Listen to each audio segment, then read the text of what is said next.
అందరికీ నమస్తే. ఆంధ్రప్రభ భక్తి ఛానల్కి స్వాగతం.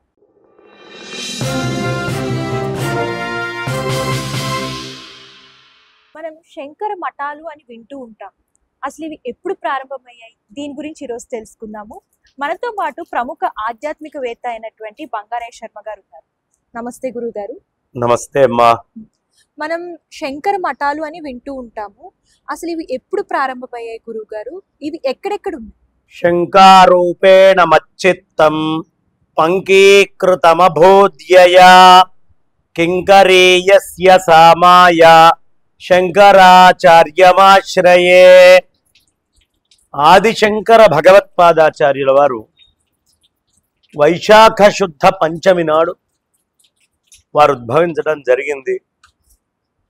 వారు 32వ ఏడు వచ్చినప్పుడు ఆయన అనేకమైనటువంటి దుర్వాదాలని ఖండించి 8వ ఏట కల్లానే ఆయన చక్కగా వేదాంగాలు ఇవన్నీ పూర్తి చేసి 12 ఏళ్ల కల్లా శాస్త్రాలు ఇతరమైనటువంటి అన్ని అభ్యాసాలు ఆశ్రమ స్వీకారంతో సహా పూర్తి చేసి 16 ఏళ్ల కల్లా వారు పరిపూర్ణంగా దశోపనిషత్తులకి, బ్రహ్మసూత్రాలకి, అదేవిధంగా భగవద్గీతకి, ఇంకా అనేక భాష్యాలు, స్తోత్రాలు అక్కడ ఆరంభం చేసి ఇవన్నీ చేస్తూ ఆయన 4 దిక్కుల్లో 4 పీఠాలు పెట్టాలి అనుకున్నారు.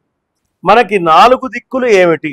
తూర్పు, దక్షిణం, ఉత్తరం, పడమర. ఇది మనం తీసుకుందాం. మొత్తము తూర్పంతా కూడా శంకర భగవత్పాదాచార్యుల వారు ఋగ్వేదం కింద తీసుకొని ఆ ఋగ్వేదాన్ని అక్కడ ప్రతిష్ఠితం చేశారు. దక్షిణానికి వచ్చేటప్పటికి యజుర్వేదాన్ని తీసుకున్నారు. పశ్చిమానికి వెళ్ళేటప్పటికి సామవేదం, ఉత్తరములో అథర్వ వేదం. ఈ 4 వేదాలని వ్యాసుల వారు ఎలా అయితే మూలము నుంచి 4గా విభజించి పెట్టారో అనంతమైనటువంటి వేద భాండాగారాన్ని ఈ కలియుగంలో చతుర్వేద పారంగతులు అనేవాళ్ళు చాలా తక్కువ, అతి కష్టం మీద లభిస్తారు అనే ఉద్దేశ్యంతో ఒక్కొక్క వేదాన్ని ఒక్కొక్క దిక్కున తీసుకొని వచ్చి పెట్టి చతుర్దిక్ చతురాంనాయ ప్రతిష్టాత్రే నమః అన్నారు. 4 దిక్కులలో 4 ఆమ్నాయ పీఠాలని వారు ప్రతిష్ఠ చేశారు. ఈ మధ్య కొంతమంది మూర్ఖపు వాదనలు చేయడం మొదలుపెట్టారు. అదేమిటయ్యా అంటే, శంకరాచార్యుల వారు చతురామ్నాయ పీఠాలని స్థాపించలేదు. చతురామ్నాయ పీఠాలని స్థాపించినటువంటి వారు విద్యారణ్య యతీంద్రుల వారు. అంటే ఒక్క విషయం అర్థమవుతుంది, వాళ్ళకి శంకరుడి చరిత్ర తెలీదు, విద్యారణ్య స్వామి వారి చరిత్ర అంతకంటే తెలియదు. అంతకంటే మూర్ఖత్వం ఇంకోట్లేదు. ఎలా? విద్యారణ్యుల వారు సన్యాసాశ్రమం తీసుకుంది శృంగేరి పీఠంలో. వారు సన్యాసం తీసుకోవడానికంటే ముందే వారి సోదరులు భారతీ తీర్థులుగా అక్కడ 11వ జగద్గురువులు విద్యాశంకరుల వారి దగ్గర వారు సన్యాసాశ్రమం తీసుకొని ఉన్నారు. కాబట్టి విద్యారణ్య యతీంద్రుల వారు సన్యాసానికి వెళ్ళక ముందే వాళ్ళ సోదరులు శృంగేరిలో సన్యాసం తీసుకోవడం, విద్యారణ్య యతీంద్రుల వారు కూడా శృంగేరి పీఠంలో సన్యాసం తీసుకొని 12వ జగద్గురువులుగా శృంగేరి పీఠములో ఆయన ఉంటూ అద్భుతమైనటువంటి కార్యక్రమాలు చేశారు. శంకరుడు అంతకు ముందు స్థాపించి ఉంటేనే కదా విద్యారణ్యుల వారు 12వ జగద్గురువు అయ్యేది. కాబట్టి శంకరులు స్థాపించలేదు అనే మాటే ఒక దోషం. ఇక రెండవది, 4 వేదాలని 4 పక్కకు తీసుకున్నారు. అందులో ఋగ్వేదము అనేటటువంటిది పూరి మొత్తము ఈస్ట్, మనకి అంటే తూర్పున ఉండేటటువంటి కలకత్తా, బీహారు, ఈ జార్ఖండ్ ఇటువైపు అంతా కూడా పూరి కిందకు వస్తుంది. అలాగే నేపాల్ కూడా తూర్పు భాగమే. ఆ తర్వాత అక్కడ నుంచి తూర్పు నుంచి కొంచెం దక్షిణంగా వస్తే తూర్పుకి ఏమిటి మహామంత్రము అంటే, తూర్పుకి మహామంత్రము ప్రజ్ఞానం బ్రహ్మ. ఎక్కడిది ప్రజ్ఞానం బ్రహ్మ అనేటటువంటి మంత్రము? ఐతరేయ ఉపనిషత్తులో. ఈ ఐతరేయ ఉపనిషత్తులో ప్రజ్ఞానం బ్రహ్మ అని మొత్తము ఆ వేదాన్ని, ఋగ్వేదాన్నంతా రిప్రజెంట్ చేస్తున్నట్టుగా ఋగ్వేదంలోని ఉపనిషత్తు అయినటువంటి ఐతరేయంలో ప్రజ్ఞానం బ్రహ్మం తీసుకొని వచ్చి అక్కడ పెట్టారు. మహావాక్యం ఒకటి ఇచ్చారు. అక్కడి నుంచి కొంచెం దక్షిణంగా వస్తే రామేశ్వరములోనేమో దేవాలయాన్ని ఇచ్చారు, పూరీకేమో జగన్నాథుడిని ఇచ్చారు, జగన్నాథ క్షేత్రము విమలాదేవి. ఇక్కడికి వచ్చేటప్పటికి రామేశ్వరము క్షేత్రము పీఠము శృంగగిరిలో ఉంది. మరి ఇది ఏమిటి వేదము అని అడిగారు. అడిగితే శంకరాచార్యుల వారి దగ్గర ఉండేటువంటి సురేశ్వరాచార్య, హస్తామలక, తోటక, పద్మపాదుల్ని నలుగురిని తీసుకొని వచ్చి పీఠాల మీద పెట్టారు.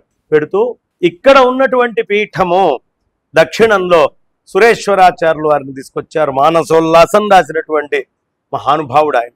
ఆ మహానుభావుడు అక్కడ పీఠాన్ని అధిష్ఠించి దక్షిణాదిలో తస్య యజురేవ చిరః యజుర్వేదాన్ని తీసుకొచ్చి పెట్టారు. మరి యజుర్వేదానికి మంత్రం ఏమిటి అంటే బృహదారణ్యకంలో చెప్పబడినటువంటి అహం బ్రహ్మాస్మి అనే మంత్రం. నేను ఆ బ్రహ్మము ఒకటే అయి ఉన్నాము అని చెప్పేటటువంటి అద్భుతమైనటువంటి మంత్రం ఇది. ఇది ఎక్కడదయ్యా మా బృహదారణ్యకం అంటే యజుర్వేదాంతర్గతమైనటువంటి. ఇక మూడవ పీఠాన్ని అంటే క్రమంలో వస్తున్నాను, పశ్చిమంలో పెట్టారు. పశ్చిమములో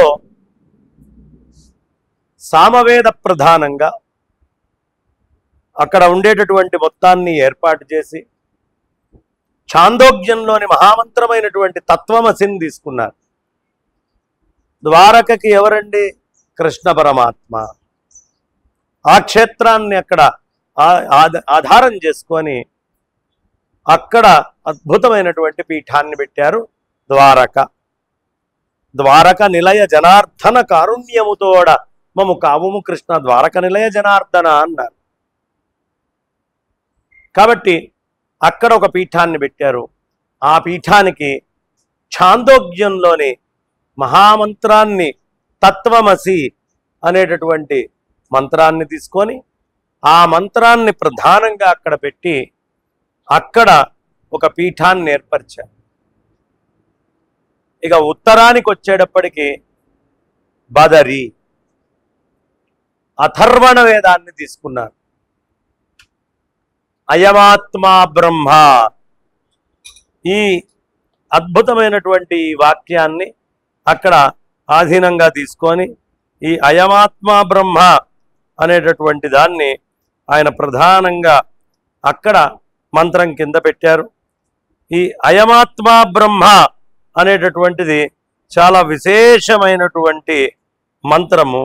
ఇది మాండూక్యము అనేటటువంటి ఉపనిషత్తు. మాండూక్య ఉపనిషత్తు యొక్క ప్రత్యేకత ఏమిటి?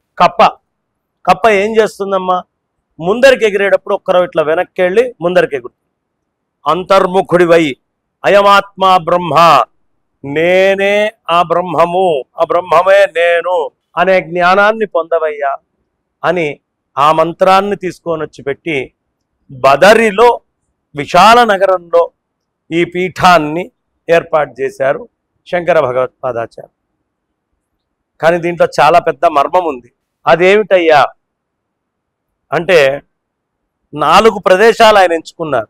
కృష్ణ పరమాత్మ రాజ్యస్థాపన చేసి రాజ్యంలో ఉండి ప్రజల్ని కాపాడినటువంటి ప్రదేశము ద్వారక. కాబట్టి ద్వారకలో ఒక పీఠాన్ని పెట్టారు. అక్కడ నుంచి మొత్తము అయిపోయింది, ఇక యదువంశం అంతా నాశనం అయిపోతుంది అన్నప్పుడు ఉద్ధవుణ్ణి నువ్వు బదరికి వెళ్ళు, అక్కడ ఉండి ఈ ధర్మాన్ని చూసుకో అని చెప్పారు. కాబట్టి బదరిలో ఒక పీఠాన్ని పెట్టారు. ఇంతేనా అయ్యా అంటే సోమనాథ క్షేత్రము మన అద్భుతంగా ఆ ప్రాంతములో ఒక సరస్సు, విశేషమైన సరస్సు, అక్కడ బిందు సరస్సుకి దగ్గరలో స్వామివారు చాలా అద్భుతమైనటువంటి స్థితిలో యోగ నిద్రలో ఉండగా బోయవాడు వచ్చి బాణం కొట్టాడు. ఆయన యొక్క అవతారాన్ని అక్కడ చాలిచ్చారు. అక్కడ కాలుస్తూ ఉండగా ఉపాధి అక్కడి నుంచి వెళ్ళి ఎక్కడికి వెళ్ళిపోయిందండి? సముద్రంలోకి వెళ్ళింది. ఒకటి పర్వతము, ఒకటి అరేబియా సముద్రము, తర్వాత ఇదేమిటి, ఈ మూడో సముద్రము బే ఆఫ్ బెంగాల్, బంగాళాఖాతము. ఈ బంగాళాఖాతంలో ఆయన వచ్చి పూరిలో కొట్టుకొని వచ్చారు. కాబట్టి అక్కడ ఇప్పటికీ ఇది ఋగ్వేదాంతర్గతంగా చెప్పబడినటువంటి మంత్రం. ఆ దొరికినటువంటి ఆ ఉపాధిని అక్కడ తీసుకొని ఆ చెక్కతోటి చేస్తారు. అందుకని కృష్ణ విభూతి తాను ఉపాధి చాలించిన తర్వాత దొరికినటువంటిది పూరి, అవతారం చాలించాక. ఇక ఇప్పుడు మనం అరేబియన్ ఓషన్ అని చెప్పుకున్నాం, అరేబియన్ సీ వచ్చింది, బే ఆఫ్ బెంగాల్ పూర్తయింది.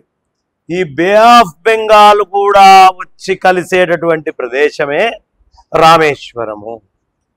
బే ఆఫ్ బెంగాల్, ఇండియన్ ఓషన్ రెండు కలుస్తాయి, హిందూ మహాసముద్రంలో కలుస్తుంది.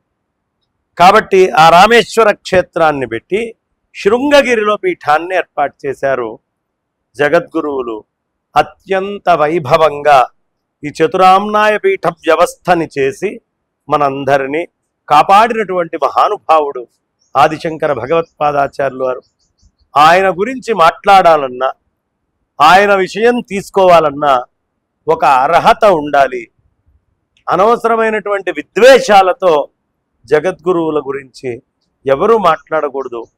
అది ఎవరికైనా శోభస్కరం కాదు. చక్కగా మనం ఏది నమ్ముతామో దాన్ని గొప్పగా ప్రకటించుకోవాలి. పక్కవాటిల్లో లేనిపోని అనుమానాలని వృధాగా కల్పించకూడదు. ఇది వాళ్ళ అవసరమైనటువంటి అంశం. చాలా చక్కటి ప్రశ్న వేశామమ్మా ఆంధ్రప్రభ ఛానల్ తరఫున. ఇవాల్టి రోజున శంకరాచార్యుల వారి మఠ ప్రస్తావన చాలా అవసరం.